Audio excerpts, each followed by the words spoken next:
तीर्थ का अर्थ बड़ा सुंदर है। हालांकि लोगों ने तीर्थ का अर्थ किसी नदी को दे दिया, तीर्थ का अर्थ किसी स्थान को दे दिया, तीर्थ का अर्थ कोई धाम को दे दिया, बल्कि तीर्थ शब्द का जो अर्थ है वह नहीं है जो लोगों ने बना दिया। तीर्थ का अर्थ है तारयते इति तीर्थः, जिनके द्वारा हमें दुखों से तरने की कला मिलती है उसको तीर्थ कहा जाता है। जिनके द्वारा दुखों से तरने की हमें युक्ति मिलती है उसको तीर्थ कहा जाता है। जिसके माध्यम से हमें बंधन से तरने की कला मिल जाती है उसको तीर्थ कहा जाता है।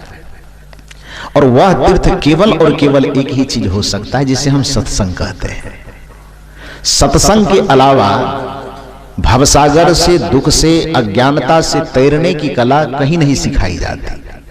तरने की कला, तरने का मतलब पार हो जाना, मन से पार होने की कला सत्संग के अलावा कहीं नहीं सिखाया जाता। दुख से पार होने की कला, विषय से पार होने की कला, प्रपंच से पार होने की कला, मन के अज्ञानता से पार होने की कला, ये सत्संग गुरु के अलावा कोई नहीं सिखाता है। आज तक पूरी दुनिया के इतिहास को पलट के देखिए, आप एक भी जगह से उदाहरण खोज करके बता दीजिए कि किसी मंदिर में जाने से किसी की चूड़ी छूट गई है। अयोध्या जाने से, वृंदावन जाने से आज तक किसी का दारू छूट गया है कि गांजा छूट गया है, कि उसकी बेईमानी करना छूट गया है कि शैतानी करना छूट गया है, कि उसके हृदय से राग मिट गए हैं कि द्वेष मिट गए हैं, कि ईर्ष्या मिटी है कि छल मिटा है कि प्रपंच मिटा है, कि किसी प्रकार के भ्रम का निराकरण हुआ है। ऐसा उदाहरण कहीं से लाके दे सकते हैं क्या? हम तो जहां तक पढ़ते हैं किसी शास्त्र में ऐसा उदाहरण नहीं मिला है, और शास्त्र में भी नहीं मिला है, कोई आकर के आज तक कहा भी नहीं है। लेकिन लाखों मनुष्य अब तक में मिल चुके हैं हमको, क्योंकि आज से मैं सत्संग नहीं कर रहा हूं। अपने 14 वर्ष की उम्र में संन्यास वेश को धारण किया और इस बार मेरा 35वां जन्मदिन मनाया गया। 21 वर्ष से मंच पर बैठ करके लोगों के बीच में अपनी बात को मैं सुनाता हूं। 21 वर्ष से शास्त्रों को मैं पढ़ता हूं, वेदों को, शास्त्रों को, उपनिषदों को, पुराणों को। ना तो शास्त्रों पुराणों में ये कहीं उदाहरण मिला है, न लाखों लोगों के मिलने के बावजूद किसी ने आकर के कहा है कि हम देवघर गए हैं तो हमारा गांजा छूट गया है। छूटता है कि और पकड़ लेता है आदमी। देवघर जाने वाला आदमी का गांजा छूट जाता है कि और गांजा पकड़ लेता है। जो नहीं पीता है तो नहीं पीता है, लेकिन माहौल ऐसा वहां बनाया जाता है कि उस संगति के प्रभाव में बह जा रहा है पूजा करने के लिए, लेकिन गांजा धोखते जा रहा है पूजा करने के लिए, लेकिन सिगरेट पीते जा रहा है पूजा करने के लिए।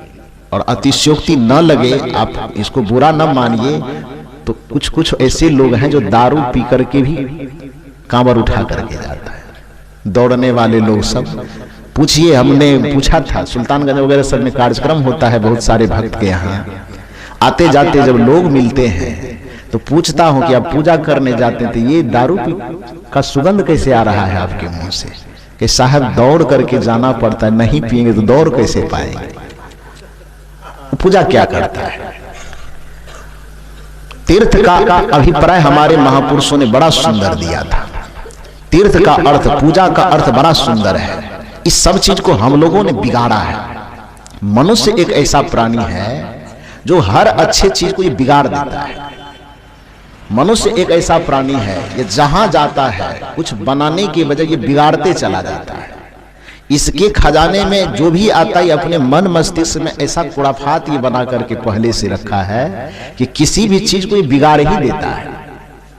इसके सामने तीर्थ का शब्दकोश दिया, इसने तीर्थ के स्वरूप को बिगाड़ दिया। इसके सामने पूजा का अर्थ शब्द दिया, इसने पूजा शब्द के अर्थ को ही बदल दिया। पूजा का अर्थ इसने किया कि बस कोई, मैंने दिन में भी कहा था कि कोई मूर्ति, कोई फोटो सामने में रख दिया, उसके सामने कुछ बतासा लड्डू चढ़ा दिया, अगरबत्ती दिखा दिया, दिया दिखा दिया, कहा कि ये पूजा हो गया। ये पूजा नहीं है, ये आपके मन का खिलौना है। जैसे बच्चा गुड़वा और गुड़िया से खेलता है, छोटी बच्ची है तो गुड़िया से खेलती है, और छोटा बच्चा है तो झुनझुना से खेलता है। उसी तरह से जो व्यक्ति चित्र और मूर्ति को सामने में रख करके पान प्रसाद बतासा चढ़ाता है, अगरबत्ती दिया दिखा करके यह मान लेता है कि हम पूजा कर लिए, समझ लो कि वह बच्चे का खेल खेल रहा है, वो पूजा नहीं कर रहा है। इसका ये अर्थ मैं नहीं कह रहा हूं कि पूजा नहीं करना चाहिए, बल्कि तो मैं ये कह रहा हूं कि आप पूजा कीजिए, लेकिन असली पूजा कीजिए। यदि ये मन से कहा जा रहा है कि वो पूजा नहीं है, तो इसका इतना ही अर्थ है कि वो गलत पूजा है। पूजा का अर्थ क्या है? पूजा का विशिष्ट अर्थ, पूजा का महत्वपूर्ण अर्थ है कि जिसको हम पूज्य मानते हैं, उसके आदर्श का, उनके चरित्र का हम अनुकरण करना शुरू कर दें, यह उस महापुरुष की पूजा है। जैसे हम श्री राम को भगवान मानते हैं, मानिए, कोई आपत्ति नहीं है, कौन कहता है नहीं मानने के लिए? आपकी श्रद्धा है, आस्था है, मानिए। लेकिन यदि आप यह कहते हैं कि हम राम के पुजारी हैं, तो राम के चित्र को अगरबत्ती दिखाने से आप राम के पुजारी नहीं होंगे। श्री राम के पुजारी होने के लिए श्री राम के जो गुण हैं, श्री राम के जो चरित्र हैं, श्री राम के जो आदर्श हैं, श्री राम की जो मर्यादा है, उसको अपने चरित्र में, अपने आचरण में उतारना होगा। और जिस दिन श्री राम के चरित्र, आचरण और मर्यादा को आप अपने जीवन में उतार लिए, उसी दिन आप श्री राम के सच्चे पुजारी हो गए। आप 1 लाख अगरबत्ती दिखा करके जलाते रहिए अगरबत्ती को, उससे वो फोटो को क्या लेना देना? नाक है ही नहीं तो सूंघेगा कहां से? आप चित्र के सामने में, मूर्ति के सामने में 1 लाख बतासा लड्डू खिलाते रहिए, मुंह है ही नहीं तो खाएगा कहां से? आप उसके सामने में बैठ करके खूब प्रार्थना झाल बजाते रहिए, कान है ही नहीं तो सुनेगा कहां से? सुनने का काम कान करता है, और कान की वहां पर सिर्फ आकृति बनी हुई है, कान तो असल में है नहीं, मुख असल में है नहीं, खिला किसको रहे हैं आप?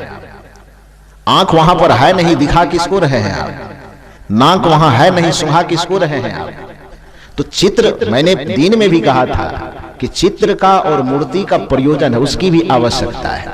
इस संसार में जिस भी चीज की रचना की गई है, हर एक चीज की आवश्यकता है, लेकिन उसका अपना जगह है। जैसे इस संसार में जूते की भी आवश्यकता है, इस संसार में टोपी की भी आवश्यकता है। आवश्यकता तो दोनों की है। अब कोई व्यक्ति यह कहे कि दोनों चीज महत्वपूर्ण है, जूता भी महत्वपूर्ण है और टोपी भी महत्वपूर्ण है, तो कहे हाँ महत्वपूर्ण तो है, तो वह जूता को ले आवे और अपने कपार पे पहन ले, तो ठीक कर रहा है। जूता को ले जाकर के वो कपार पे पहने तो ठीक कर रहा है, और टोपी को ले जाए वो पैर में पहनना शुरू कर दे तो ठीक कर रहा है। यह सच है कि जूते की भी जरूरत अपने जगह है, और यह भी सच है कि टोपी की भी जरूरत अपने जगह है, लेकिन टोपी की जरूरत कहां है? पैर में कि कपार में? कहां पर है? टोपी की आवश्यकता है पैर में नहीं, टोपी की आवश्यकता है माथे पर, और जूता की आवश्यकता माथे पर नहीं, जूता की आवश्यकता है पैर में। आवश्यक दोनों है, लेकिन दोनों की उपयोगिता कहां है, दोनों की आवश्यकता कहां है, इसका भी ज्ञान हमारे पास होना परम आवश्यक है। उसी प्रकार से मूर्ति की भी आवश्यकता है, चित्र की भी आवश्यकता है, लेकिन उसकी आवश्यकता कहां तक और किस लिए है, इसका भी ज्ञान होना जरूरी है। दिन में ही इस चीज का जिक्र मैंने कर दिया है कि मूर्ति की आवश्यकता केवल उनके चरित्र का स्मरण करने के लिए, चित्र की आवश्यकता उनके गुणों का स्मरण करने के लिए, चाहे जिस भी महापुरुष का हो। इसका यह मतलब नहीं है कि काली दुर्गा के चित्र की पूजा नहीं करने हम कह रहे हैं, तो हम कहते हैं कि जाके कबीर साहब को अगरबत्ती दिखाई। वो कबीर साहब को भी नाक नहीं, वो कहां से सूंघेंगे? वो जैसे सबको नहीं तो कबीर साहब को भी नहीं है, जैसे सबको नहीं है तो उसको भी मुंह नहीं, उनको भी। ऐसा नहीं कि दुर्गा को हम खिलाने से मना करें और कबीर को खिलाने के लिए कह रहे हैं, ये मत समझ लीजिए आप। चित्र किसी का भी हो, किसी भी महापुरुष का हो, प्रत्येक महापुरुष के चित्र की मात्र इतनी उपयोगिता है कि उनको देख करके उनके चरित्र का हम स्मरण कर सकें और उनके जैसा बनने की हम अपने अंतःकरण में संकल्प ले सकें और प्रयास कर सकें। इसके लिए चित्र की आवश्यकता है और उसे अपने घरों में रखना चाहिए, बढ़िया से रखना चाहिए। लेकिन यदि उस चित्र के सामने में हम अगरबत्ती दिखा करके, लड्डू दिखा करके हम माथा रगड़ते हैं, त्वमेव माता च पिता त्वमेव त्वमेव बंधु सखा त्वमेव त्वमेव विद्या द्रविणम सर्व मम देव देव, ये आराधना यदि हम करते हैं तो हमारे दिमाग का फीता उतर गया है। माता हमारी कोई और है, उसको माता कहने की क्या जरूरत है। पिता हमारा कोई और है, उनको पिता कहने की क्या जरूरत है। बंधु सखा हमारे कोई और है, उनको कहने की क्या आवश्यकता है। हाँ, गुरु को आप ये बात कह सकते हैं। अब गुरु के लिए बात कहा भी गया है, गुरु मात पिता गुरु बंधु सखा, तेरे चरणों में स्वामी मेरे कोटि प्रणाम। गुरु हमारे माँ भी है, गुरु हमारे पिता भी हैं, गुरु हमारे बंधु भी हैं, गुरु हमारे सखा भी हैं। क्योंकि माँ की ममता गुरु के पास होती है। यदि गुरु के पास माँ की ममता न हो तो जैसे एक माँ बचपन में अबोध अवस्था में अपने बच्चे के सारे गंदगी को अपने हाथ से साफ कर कर करके बच्चे को स्वस्थ और स्वच्छ बनाता है, उसी तरह से गुरु माँ की हृदय लेकर के, ममता का हृदय लेकर के अबोध जीव, अबोध मानव के सारे अवगुणों, मलिनता और वासनाओं को धो धो करके पार करता है। तो माँ अपने बच्चे के तन के गंदगी को दूर करती है और गुरु अपने साधक के मन की गंदगी को दूर करता है। इसलिए गुरु को माँ भी कहा जाता है।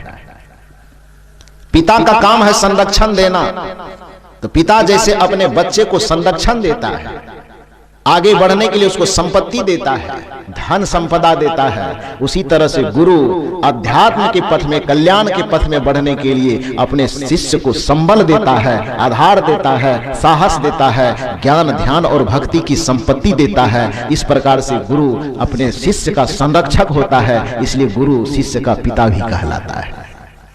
और ज्ञान देने के कारण तो गुरु गुरु है ही। शरीर से वैसे कोई गुरु होता नहीं है, ये व्यवहारिकता है गुरु बनने की। असली गुरु और शिष्य का संबंध तो यही है, गुरु नाम है ज्ञान का।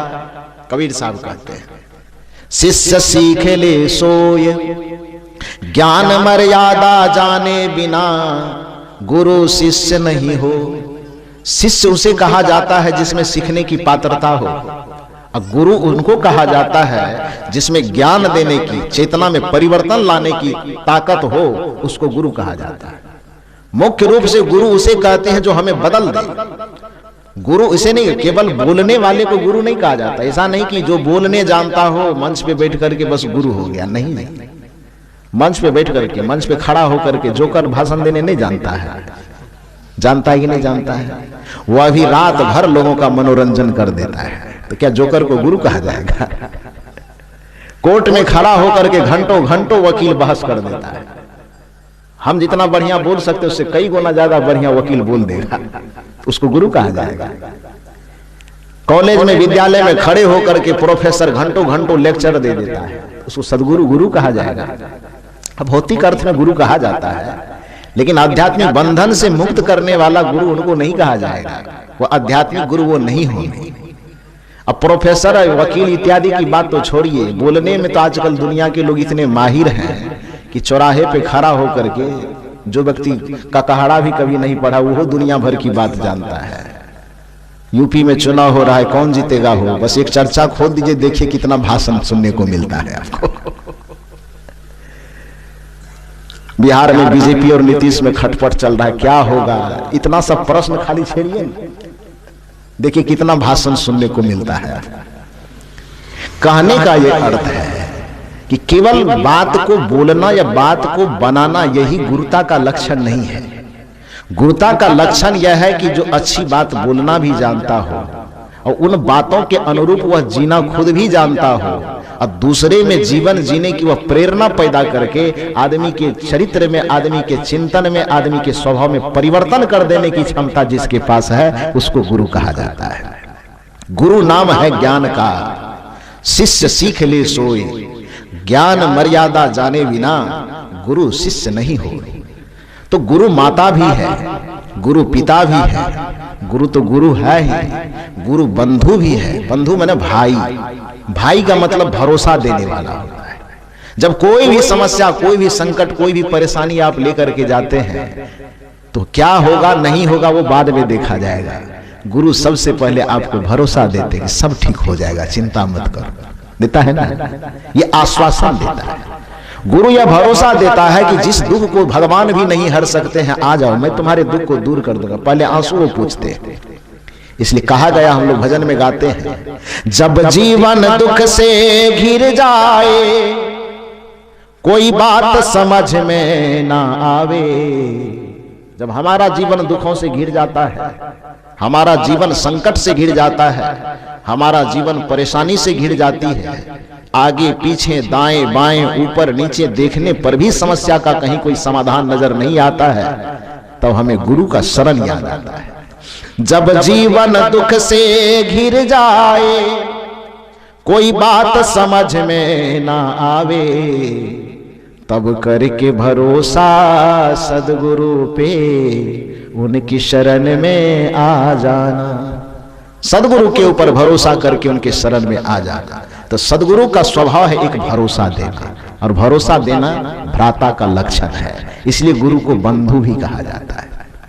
और चौथा लक्षण